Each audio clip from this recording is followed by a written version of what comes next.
Melissa, you were so aggressive. Oh. Was it a sexy bite? It's actually decent. No, not a sexy bite.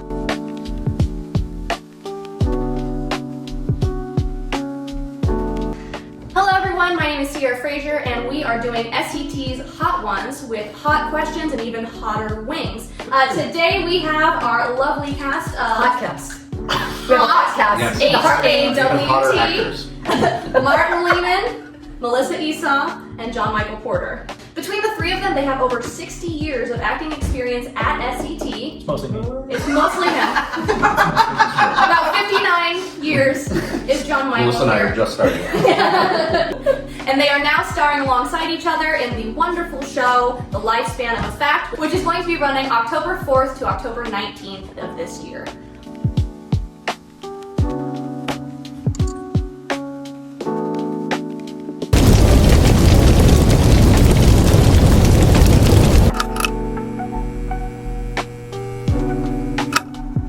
All right, how are you guys feeling? How are you guys doing spice?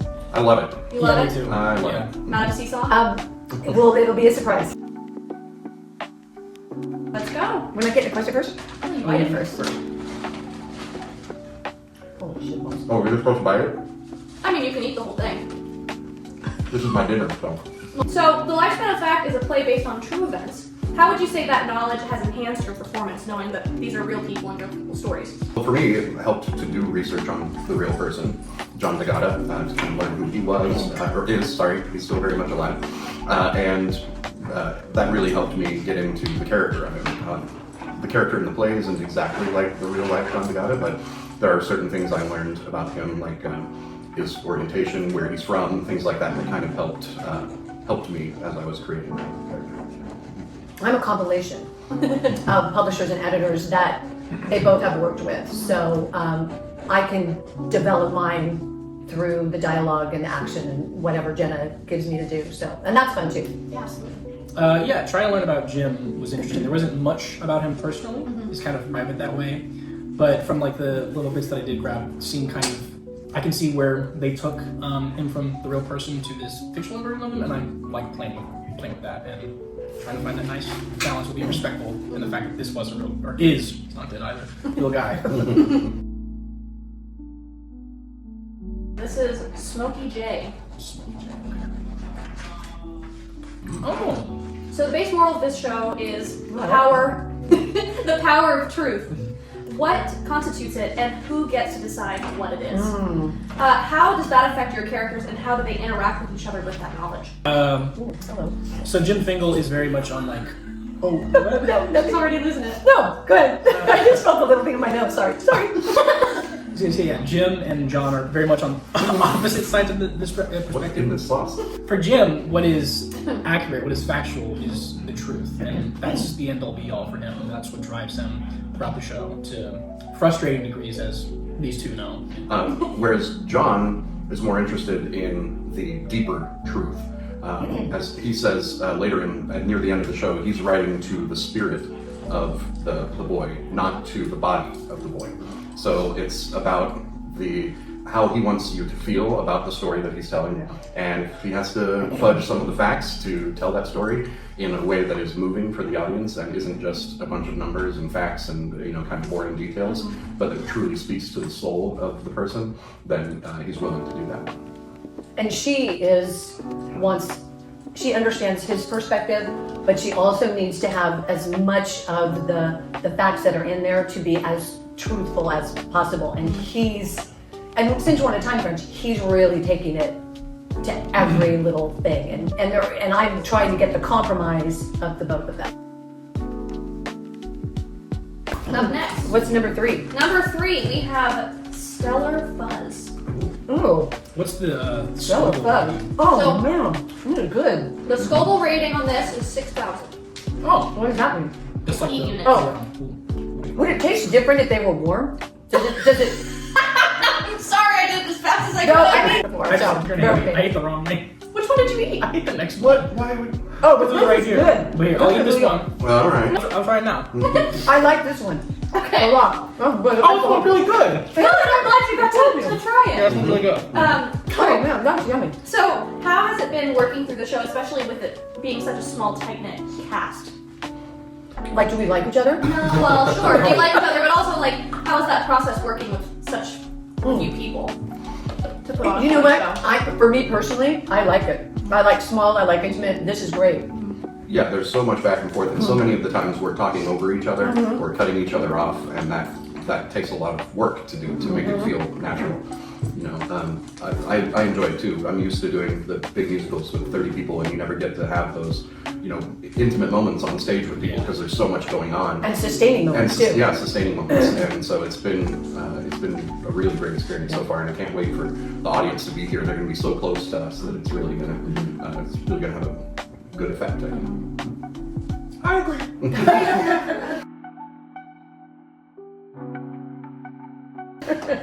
All right, so Do you know which one you're on now? I do. It's Okay. this one. Okay. the one that he already The one tried. he already Pretend I have Okay, tried. yeah, we'll go in for a first bite Yes, of the first. fourth wave. Yes. Uh-oh.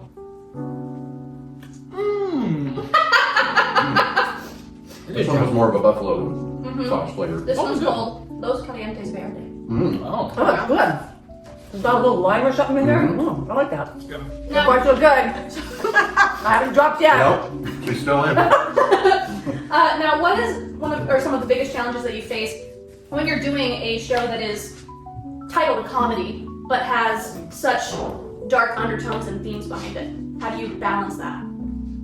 You just have to let the script guide you. Really, there are moments where it's very obvious, you know, that these lines were written for people to laugh at and to relieve some of the tension. And I think that's really where the comedy comes in, because it is such dark material that The subject matter. that it's well written enough that the moments of comedy come in at perfect places just to kind of break up the tension. Keep that Without balance. forcing the comedy. Just Right. just be in the moment and Be truthful. be truthful, and it will evolve that way. Yeah, and I'm not always comfortable with comedy, so it's fun for me. Great. Yeah, I love finding that balance, and I think it goes from moment to moment. And yeah, like Martin said, it's very much this is a comedic moment. We can play that, and then this is something way more serious. So you play it like that to make sure it's played authentically. And also, like, you know, you can still find those moments later. But yeah, just making sure that it feels authentic is important.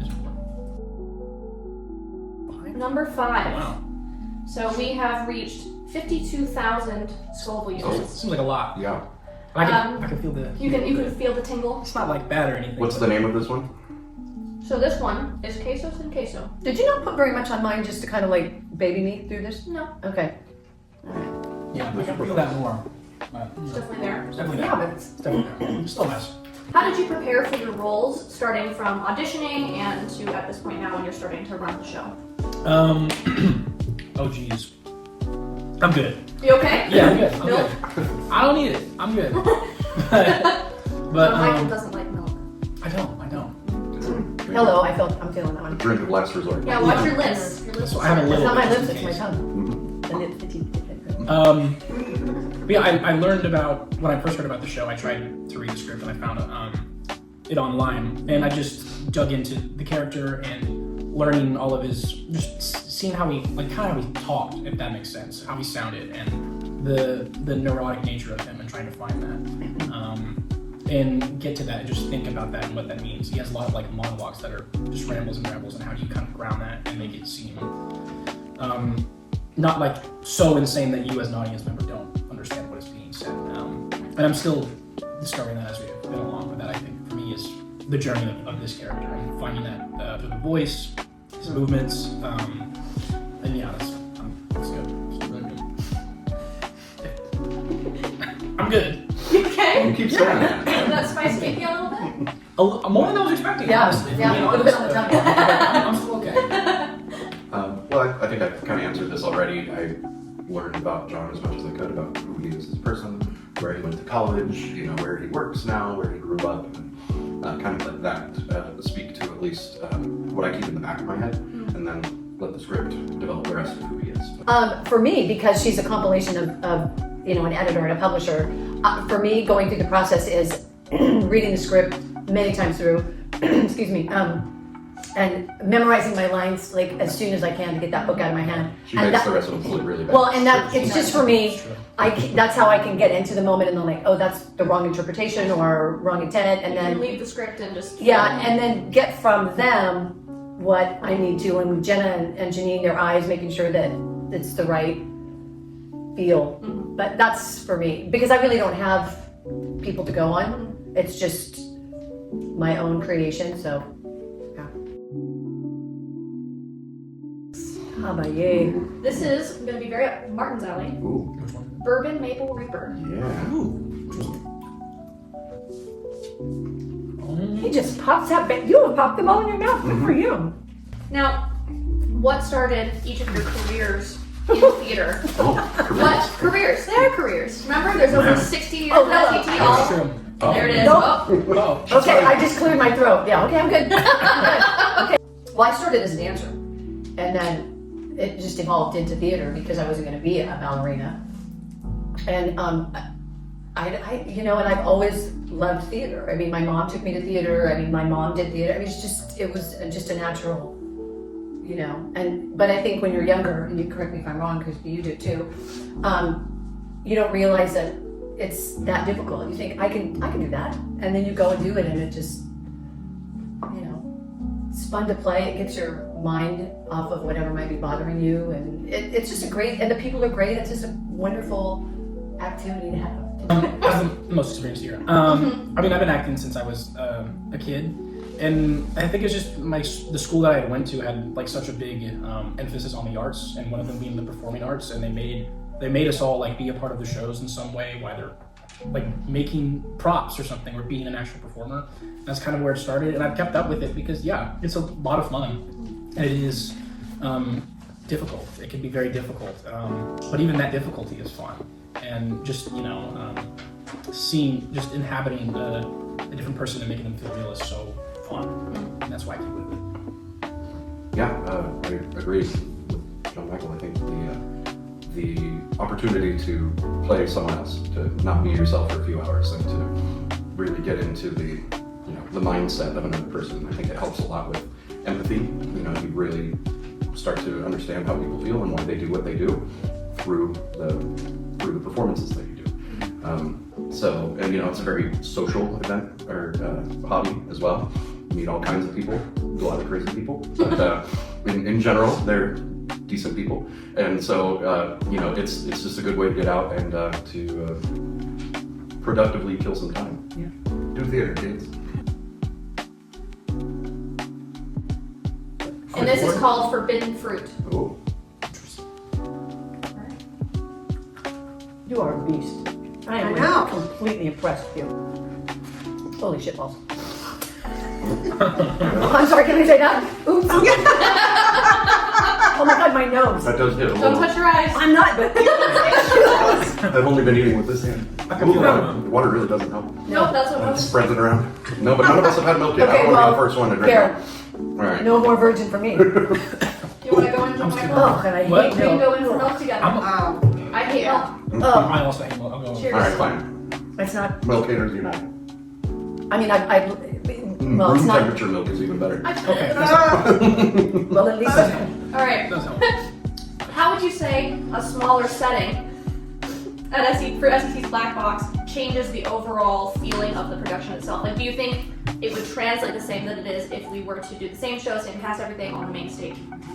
I think in here it makes it feel more like acting for film, in that the audience is very close to you, and so even the most subtle facial changes, the most subtle motions read to the audience, whereas on stage, on the big stage, you have to do everything big. You have to exaggerate all of your movements and all of the things you say and the way you say them. So here it's a very different style. It's just much more intimate. We don't have to worry about projecting all the time. We don't have to worry so much about always facing out at the audience, especially because we're in this 3/4 thrust. We're going to have audience members behind us sometimes, and that's just something you have to get used to. Anything happens, any untruthfulness that you try to do, the audience will see it. It's got to be real and raw and authentic the whole time, and there's no room for error. This is called the bomb, Oh, my little one. and it is 135,000. Okay, so fairly. This is the one. Look at you. You're just gonna pop that baby, aren't you? Oh, Good lord. Martin is just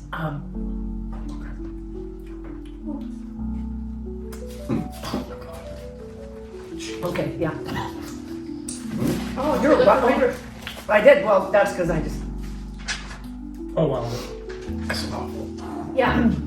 Now, No tears yet, though. That's good. Oh, my I feel God. the milk. Just I've got one. what kind of people are your characters, and Oh. how do they relate to each other? You okay? What was the question? Did you lose your sense of hearing? It happens. No, I've lost my tongue's gone. Really? Yeah. Oh it's man. really Now bad. see, mine's not as bad. Did you like make mine gentle because No. you didn't want me to be embarrassed? No. I Okay. think yours is a lot tougher than you think. Oh, I think so. Wow.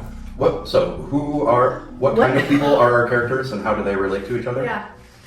How are your guys' relationships? On and off. Okay, on and She off. looks like you have to. You're holding it. Okay. I'm gonna cry. No, I'm not. How are our relationships with each other? Yeah. Well,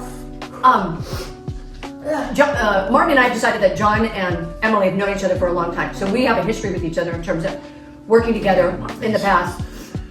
And I love his energy. I love the fact that he's kooky. Oh my god. So I see in him some of me, and that's why I give him the job, and that's all I have to say about that. I think John has been told his whole professional career that he's the best, that he's a wonderful writer, that he can do no wrong, and having Jim come in and question his writing and try to correct what he's written is a big wake-up call to him. And I think that he pushes back because he has a history. You know, everyone has just always propped him up. And I think Melissa and I talked about that our history was that John was probably her protege. She kind of taught him everything he knows, which is why he respects her and is not, is putting up with having Jim do all the fact-checking on this. But I think that he does. He likes Jim. I think ultimately he does like him, and he knows why he's doing what he's doing, but he is still so adamant that the truth in his eyes needs to come out, that he can't let the actual facts change the truth. Yeah. For Jim, yeah, when he comes in, he I don't even know what to say. I think when he comes in, he looks to Emily very much as a mentor, and really, like, I think cares more about her in a personal way than she might do about him as a I'm not your mother. she said that very at the moment, but yeah. And for Jim, I think does respect John and his craftsmanship, but yeah, kind of like as he was just saying, it's very, for him it's the end all be all to make sure your facts are is like the truth. So because that's not what's being presented here, he loses a little bit for him. But yeah. I could have Botox, like a lip filler right now. My lips are so numb. Just so you know, I don't, but I could. The bomb was 135,000 skull units. One more Skull about. units? Scoville. Scoville. Might as well be skull. Okay, the next one is going to be 680,000 skull units. Is that? That's more than we can handle. All right, you ready? No. All right. Come on, let's do Ready. this. Let's just take a bite. Come on. Cheers. I have to do the whole thing, right? No, no, That's what you've been doing. I did. You are. Look at you are the winner. Oh no, I feel like. Oh jeez, my fingers are burning. Oh, that's not even good. Like, what is this? Oh. Hello. Well, that just tastes I bad. took a little princess bite. I didn't like bite into it like y'all did. Between the milk and this, it's like just. What I don't know if is? I'm already. Is it really that? Because I don't know if I'm that numb. Maybe just You because took we're numb. another bite? Well, Okay. because I didn't feel it very much. She's a beast. Why have to like? Oh. So, Tread lightly. Oh yeah, that kind of tastes like tire rubber. What the heck? It's not a good one. There you go. What's the question, Sarah? the question is, It doesn't matter what the question is. Oh my god. what is the most challenging thing of being a cast of 3? The number of lines that we all have. That is, but it's a great challenge to have. Yes. Yeah. It's like, And that's a great challenge to have. it is. It's you know, a lot of the scenes are just 2 people, and then there's a few where all 3 of us are there. But yeah, it's the number of lines. It's the way this is written. It's so natural where people cut each other off. We kind of trail off at the end of sentences. A lot of scripts are very clean, and people talk like we don't speak in real life. Yeah. Full sentences all the time. Exactly, and so this is very different from that, but it also makes memorizing difficult because you have to know when you're supposed to be cutting somebody off, and It forces you to listen. yeah, you really have to listen, which is great. Especially for your monologues or pieces that they have, you have to be. Because we'll be talking for a few minutes, and like when he's talking, and you're just to stay engaged as somebody who's not talking. You know, you're a passive participant, but you have to be just as active as if you were talking. And talking hurts even more than not talking. It is only one act, so we're doing it without intermission. But it doesn't seem. Jon-Michael barely ever leaves the stage. Yeah. So, Yeah. we shove him off stage at one point. I don't want to spoil anything, Yeah. but yeah, he's got the bulk of the stage time. Yeah. So it's a good thing he's the most experienced person. Yes, Yeah. he is. Yeah. 59 years. Yeah. 59 years at SCT. And we've learned so much from that. Yeah. Yes. So much from that. This is 2,693,000 school units. Why? What is the This is- purpose yeah. of putting that on food? Any food. Yeah, this is over 91% pepper X, so it's like undiluted, just straight Pepper X. pepper X. Pepper X. Pepper X. Oh. So for this one, all you have to do is put a drop. A drop. I haven't Was done there it yet. steam coming off that? It looked like there was steam coming off that for a second. It's right here. My I'm top lip serious. is a I'm little not making bit. that up. Oh, you got 2 drops. It's just a little. It's not. Of course, this one's ugly. Melissa, it looks like you got lip plumper. Yeah, Do I? all of our lips are a little plugged, I think. Get that needle. Let's do a little lip flip. I would like- I'll I read would it right like- now. All right. Here we go. All right, cheers Cheers. to the last experience you I'm might dipping ever mine. have. Oh, she's dipping. I dipped it. Why did- Because I Okay. mine put mine in the middle and I don't want to have. What What's that thing? All right. Okay, here we go. Cheers. It all went into this side of me. Like, into Oh, the So you're ready for a root canal. Is there a last question, or was that just? No, there is. Mm. If you could tell the audience one thing to get them to come see the show, other than your determination to complete the Hot Ones challenge, what would it be?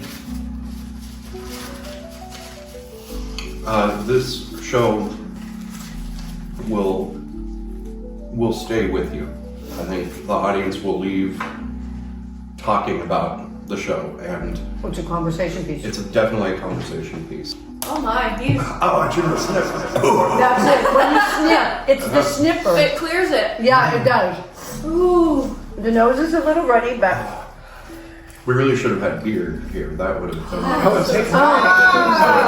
Yeah, that would have been all right. All right, Okay. so you've officially completed. That wasn't as bad as I thought it would be. That's amazing. The Hot Ones challenge. So look at the camera. Tell everyone how you're feeling. Melissa's just chowing. I know she's gonna I finish know. Well, I'm not off. gonna finish the hot No, apple. I'm all proud of you. She's the beast. I think that the 2 leading up to the hottest one were hotter. Yeah. Interesting. I'm not. Maybe I'm just numb though, because No, I agree with you because we all had to have a pretty little bit sure more. my Maybe taste it's buds just have like sizzled awareness. off of my tongue at this point. Yeah, I think it's like by that point, it's, Yeah, you don't. but- It's gone. I just feel it on my lips. I don't feel it anywhere else. This was a doable thing. All right. Was it fun? Did you have a good time? Yeah. Yes. I thought the questions would be more not so serious. I thought it would be like who do you really like working with? And who's your favorite Do you director? have a crush on anyone? That was just Howard. We all love Howard. Yeah, Howard. It's not this. It's just crap. See, I couldn't ask. The problem is though, our community is so small that if I were to ask, who's your least favorite director? Beasley. Oh, I mean, Well, that is the safe answer. yeah. It's great we had that last time. I was gonna say, yeah.